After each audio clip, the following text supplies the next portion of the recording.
गणेश क्रीडा मंडळ, किसन नगर number 3, road number 22, Ganesh गल्ली, सर्व गणेश भक्तांचे सहर्ष स्वागत करीत आहोत. हिंदुस्थान आपल्या छत्रपती शिवरायांनी मुघल बादशहासारख्या धर्मांध राजवटीच्या छाताळावर पाय ठेवून रयतेचं हिंदवी स्वराज्य निर्माण केलं. मराठ्यांनी आपला भगवा अटकेपार पोचवला. पुढे लोकमान्य टिळक, नेताजी सुभाषचंद्र बोस, स्वातंत्र्यवीर सावरकरांनी अत्याचारी इंग्रजांनाही देशातून पळवून लावलं. आपला भारत सुजलाम सुफलाम होता आहे आणि यापुढेही राहणार. पण या देशाला लागलेली सर्वात मोठी कीड म्हणजे दहशतवाद. होय, दहशतवाद. आणि या दहशतवादाला खत पाणी घालून त्याचं पालन पोषण करणारं आपलं शेजारी राष्ट्र पाकिस्तान. भारत स्वतंत्र झाल्यापासून या पाकड्यांच्या दहशतवादी कारवाया सुरूच आहेत. भारताने वेळोवेळी दहशतवादी कारवायांना जशास तसं उत्तर दिलं, तरीही कुत्र्याचं शेपूट वाकडं ते वाकडच. पहलगाम आपल्या काश्मीर मधील मिनी स्वित्झर्लंड, निसर्ग सौंदर्याने नटलेले एक छानसं गाव, आपल्या पवित्र अशा अमरनाथ यात्रेचं आरंभस्थान. दिनांक 22 एप्रिल 2025 दुपारी 3च्या आसपासची वेळ असेल. साधारणतः 100 पर्यटक फिरत होते. कुणी निवांतपणे आपल्या माणसात गप्पांमध्ये रमलं होतं, तर कुणी वाफाळणाऱ्या चहा आणि मॅगी सोबत निसर्गाचा मनमुराद आनंद घेत होते. तेवढ्यात दुरून 4-5 जण धावत येताना दिसले. असेल कुणीतरी, लोकांनी फारसं लक्ष दिलं नाही. पण ते जवळ आले. त्यांच्या हातात AK-47 रायफल दिसू लागल्या. आता मात्र लोक घाबरले, पळण्याचा प्रयत्न करू लागले. रुको, कोई नहीं भागेगा. हमें जो चाहिए वो हम लेके ही रहेंगे. यहाँ पे हिंदू कौन है? मैं हिंदू साहब. जो कलम पढ़ेगा वही बचेगा.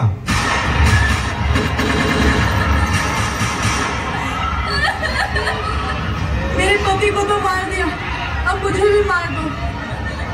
जाके कह देना तेरे पति को.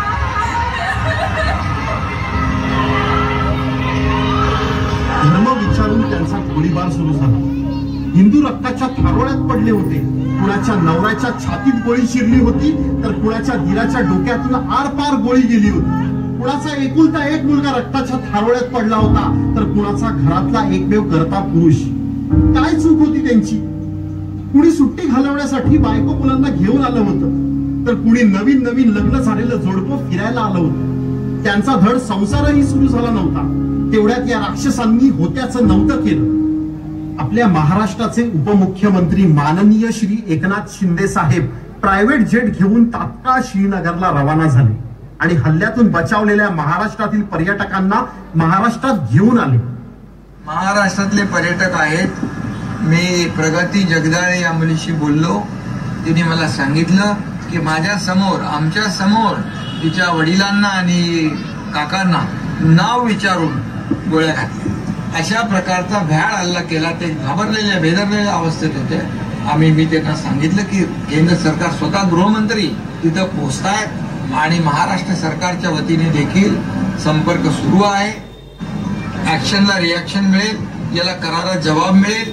भारतात पटापट चक्र फिरली. IPS पराग जैन, लेफ्टनंट जनरल राजीव घई, सुरक्षा सल्लागार अजित डोवाल आणि पंतप्रधान श्री नरेंद्र मोदी यांच्या गुप्त बैठकी सुरू झाल्या. आणि मग योजना आखली गेली. ऑपरेशन सिंदूर. भारतातील महिलांना समर्पित केलेलं हे ऑपरेशन सिंदूर.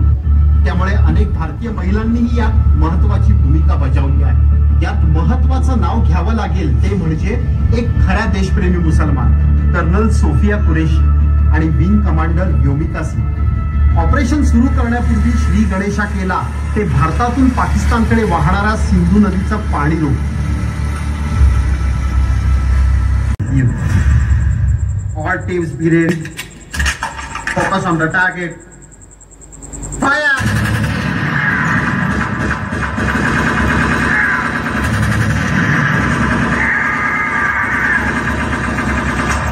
आर्मी चीफ कमांडरचा आदेश येताच दहशतवाद्यांना शोधून शोधून ठार केलं गेलं. आपल्या आर्मीने तर पहिला टप्पा पार केला होता, पण यात आपले नेव्ही आणि एअरबेस तरी कुठे मागे होते.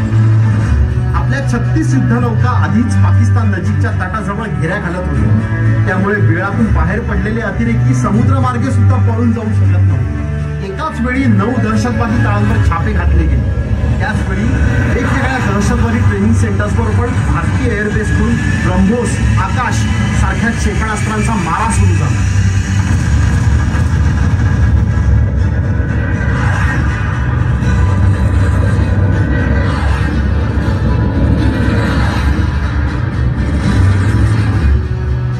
दहशतवाद्यांच्या नांग्या ठेचून काढल्या गेल्या होत्या. पाकिस्तानकडूनही भारतावर हल्ला करण्याचा मोडका तोडका प्रयत्न केला गेला. पाकिस्तानने वेस्टर्न बॉर्डर वरून 413 ड्रोन्स भारतावर सोडले, पण भारत आधीपासूनच अलर्ट मोडवर होता. अँटी ड्रोन जॅमिंग सिस्टीम ताबडतोब ऍक्टिव्हेट झाली. बरेचसे ड्रोन्स भरकटले आणि उरलेले आपल्या अँटी ड्रोन्स गनने खाली पाडले गेले. भारताने पाकिस्तानवर आर्मी, नेव्ही, एअरबेस सर्व बाजूंनी मात केली. या ऑपरेशन मध्ये जैश-ए-मोहम्मद संघटनेसारख्या 100हून अधिक दहशतवाद्यांचा खात्मा केला. आपल्या आकाश, ब्रह्मोस सारख्या क्षेपणास्त्रांनी अनेक दहशतवादी तळ उद्ध्वस्त केले. अतिरेकी घाबरले. पाकिस्तान मागे हटलं. अगदी पाकिस्तानच्या पंतप्रधानांनाही हात जोडून भारताची माफी मागावी लागली. भारत के साथ जारी जंग में हम पीछे हट रहे हैं, लेकिन वसाइल की कमी, सियासी तन्हाई और दुश्मन की ताकत ने हमें मुश्किल में डाल दिया है कि अगर यही हालात रहे तो जल्द पाकिस्तान दुश्मन के कब्जे में जा सकता है. सर्व जगासमोर संदेश केला. हिंदुस्थानवर केलेला कोणताही हल्ला भारत सहन करणार नाही. आता या गणराया चरणी प्रार्थना करूया. हे गणराया, या दहशतवादाचा समूळ नायनाट करण्याचं साय आमच्यावर राहू. गणपती बाप्पा मंगल मूर्ती.